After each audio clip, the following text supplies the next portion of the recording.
Sir APFRL வந்து பாத்தீங்கன்னா அப் ட்ரெண்ட்ல இருக்கு 5 மினிட் டைம் ஃப்ரேம்ல இருக்கு. நான் இத கரெக்ட்டா பாத்துறேனா சார்? ஏபிஎஃப்ஆர்எல் பொறுத்த வரைக்கும் அப் ட்ரெண்ட், அதாவது அப் ட்ரெண்டுங்கிறது கரெக்ட். பட் டைம் ஃப்ரேம் அப்படிங்கிறது வந்து பார்த்தீங்கன்னா இதோட ப்ரைஸ் 7 மினிட் டைம் ஃப்ரேமில் இருக்குது as per the trade emperor method. இது ஏன் அப்படின்னு சொல்கிறேன்னா, இப்போ நீங்கள் எடுத்து பாருங்கள் 7 minute time frame with EMI போட்டு பாருங்கள் என்ன டைம் ஃப்ரேமில் வருது. 7 மினிட் டைம் ஃப்ரேமில் கிடைக்கிறதா? So perfect. ஸோ இந்த 7 மினிட் டைம் ஃப்ரேம் அப்படிங்கிறது வந்து பார்த்தீங்கன்னா பர்ஃபெக்டான டைம் ஃப்ரேமாக இருக்குது இந்த ப்ராடக்ட்டை பொறுத்த வரைக்கும். அப்போ எவ்வளோ நேரத்தில் இதோட ப்ரைஸ் மேலே போகும் அப்படிங்கிறத நம்ம முன்னவே ப்ரெடிக்ட் பண்ணியிருக்கோம். அரௌண்ட் 2.5 ஹவர்ஸ்லேருந்து 3 ஹவருக்குள்ளார இதோட ப்ரைஸ் ஹையர் ஹையை போயிட்டு பிரேக் பண்ணும் அப்படிங்கிறத ஐடென்டிஃபை பண்ணிட்டீங்க. ஸோ அதோட ப்ரைஸ் வந்து பார்த்தீங்கன்னா 322 ருபீஸை போயிட்டு ரீச் பண்ணோம் ஆஃப்டர் 2 or 3 ஹவர்ஸ்க்குள்ளார. பட் நான் இப்போவே பை பண்ணிடலாமா அப்படின்றது இருக்கு இல்லையா? நான் இங்கே போய் உடனே பை பண்ண மாட்டோம். இந்த இடத்துல வந்து பார்த்தீங்கன்னா அடுத்ததான் நீங்கள் என்ன பண்ணணும்னா, ஃபஸ்ட்டு டிமாண்ட் ஜோன் ஐடென்டிஃபை பண்ணியாச்சு. ஸோ இதுக்கப்புறம் நம்ம என்ன பண்ணணும் அப்படின்னு பார்த்தீங்கன்னா, இதோட பை அபவ் ஜோனை ஐடென்டிஃபை பண்ணிட்டு தான் நீங்கள் பை எடுக்கணும். ஸோ இந்த இடத்துல நீங்கள் டிமாண்ட் ஜோன் அப்படிங்கிறது என்னென்னா, ஒரு ஸ்டாக்கை பொறுத்த வரைக்கும் பார்த்தீங்கன்னா எல்லாரும் வாங்கக்கூடிய ப்ரைஸ் ஐடென்டிஃபை பண்ணுறதுக்கு பேர் டிமாண்ட் ஜோன். இதுக்கு பேர் தான் டிமாண்ட் ஜோன். அப்போ எந்த இடத்துல நம்ம பை பண்ணணும்னா, ஆஃப்டர் லோயர் இந்த பாயிண்ட்டை, இந்த ப்ரைஸ் வந்து பார்த்தீங்கன்னா உங்களுக்கு 15.50க்கு மேலே சஸ்டெயின் ஆச்சுன்னா நம்ம என்ன பண்ணலாம்னா பையராக மாறலாம் அப்படிங்கிறது தான் இந்த இடத்துல நம்ம புரிஞ்சுக்க வேண்டியது. இதுக்கு மேலே இந்த ப்ரைஸ் வந்து பார்த்தீங்கன்னா சஸ்டெயின் ஆகிற பட்சத்தில் பை பண்ணிவிட்டு டார்கெட் இந்த இடத்துலையும் அண்ட் ஸ்டாப் லாஸ் அப்படிங்கிறது வந்து பார்த்தீங்கன்னா உங்களுக்கு 313 ருபீஸையும் நம்ம இந்த இடத்துல மெயின்டைன் பண்ணணும். சார் எல்லா ஸ்டாக்குக்கும் இந்த மாதிரி தான் வருமா சார்? ஸோ எல்லா ஸ்டாக்குக்குமே எல்லா ஸ்டாக்குக்குமே வந்து பார்த்தீங்கன்னா இதே மாதிரி தான் நீங்கள் ஐடென்டிஃபை பண்ண போகிறீங்க.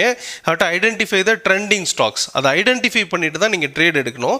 நான் இன்னைக்கு எஸ்டர்டே நம்ம கொடுத்த சில ஸ்டாக்ஸ் பார்த்துடலாம். எஸ்டர்டே கொடுத்த வியூவில் உங்களுக்குலாம் எல்லாருக்கும் மெசேஜ் கொடுத்துருப்பேன். நீங்கள் உங்களோட நவம்பர் குரூப்பில் போய் பார்த்தீங்கன்னா உங்களுக்கு இந்த ஸ்டாக் கொடுத்துருக்கேன்.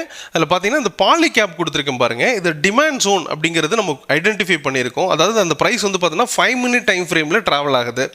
அந்த இடத்துல தான் டிமாண்ட் கிரியேட் ஆகும் அப்படிங்கிறத நம்ம என்ன பண்ணிட்டோம், முன்னமே ஐடென்டிஃபை பண்ணிட்டோம். ஸோ இந்த இடத்துல வாங்கக்கூடாது அப்படிங்கிறதையும் நம்ம பார்த்துருக்கோம். ஸோ இந்த இடத்துல பர்ச்சேஸ் பண்ணக்கூடாது அப்படிங்கிறதையும் பார்த்துருக்கோம். ஸோ எந்த இடத்துக்கு வாங்கணும் அப்படின்னு பார்த்தீங்கன்னா, அதாவது எல்லாரும் பையர் வந்த பிறகு, டிமாண்ட் ஜோன் அப்படிங்கிறது எல்லாரும் பை பண்ணக்கூடிய ப்ரைஸ்.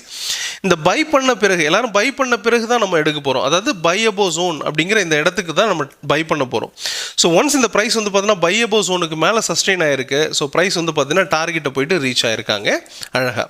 ஸோ இதோட ப்ராஃபிட் இதோட ப்ராஃபிட் பொறுத்த வரைக்கும் பார்த்தீங்கன்னா எவ்வளோ கிடச்சிருக்குன்னா, வித் கேபிட்டல் ஆஃப் 25,000 ருபீஸ் நம்மளால் 4 டைம் எக்ஸ்போஜர் யூஸ் பண்ண முடியும்.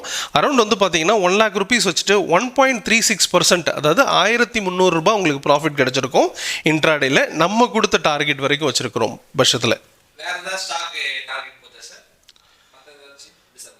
ஸோ இப்போ இதே மாதிரி அனதர் ஸ்டாக் இருக்கு, ஏபிபி. இந்த ஸ்டாக் பாருங்கள், நம்ம ஆல்ரெடி டிமாண்ட் ஜோன் ஐடென்டிஃபை பண்ணிட்டோம். ஸோ இந்த இடத்துல தான் வந்து பார்த்தீங்கன்னா டிமாண்ட் கிரியேட் ஆகும் அப்படின்றத ஐடென்டிஃபை பண்ணிட்டோம். ஸோ எப்போ டார்கெட் எங்கே அப்படிங்கிறதையும் ஐடென்டிஃபை பண்ணிட்டோம். எதுக்கு மேலே பர்ச்சேஸ் பண்ணணும் அப்படின்னு பார்த்தீங்கன்னா 7,508க்கு மேலே தான் பை பண்ணணும் அப்படிங்கிறதையும் கொடுத்துருக்கோம். அந்த ப்ரைஸை வந்துட்டு இன்றைக்கி மார்னிங் வந்துட்டு பிரேக் ஆகவே இல்லை, அங்கேருந்து ட்ராப் ஆகிட்டாங்க இதோட ப்ரைஸ் பொறுத்தவரை.